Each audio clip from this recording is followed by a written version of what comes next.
Why do 60% of homeowners panic when their smoke alarm beeps 3 times? Stay calm, we've got the solution.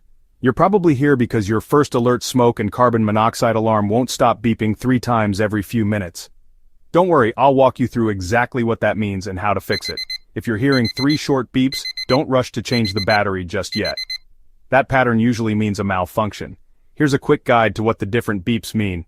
3 beeps equal sign malfunction. 4 beeps equal sign carbon monoxide alert.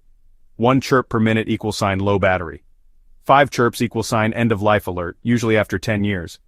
You might think it's a dead battery and replace it, only to find that the beeping doesn't stop. That's because 3 beeps aren't a low battery warning, they indicate a malfunction.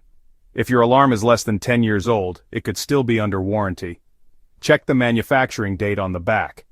If it's within the warranty period, call 1-800-323-0955 for support.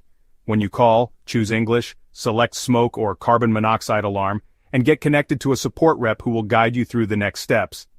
They'll ask you to remove the alarm from the ceiling, unplug it if it's hardwired, and put the battery back in. Then, reset the alarm. If it still beeps 3 times, they'll confirm that it's malfunctioning. If your alarm is defective, they'll send you a replacement. You'll just need to cover the shipping cost, which is usually around $6.50, much cheaper than buying a new one. After giving them your email and paying online, you should receive your new alarm within a week. If this video helped, don't forget to hit the like button and subscribe for more troubleshooting tips.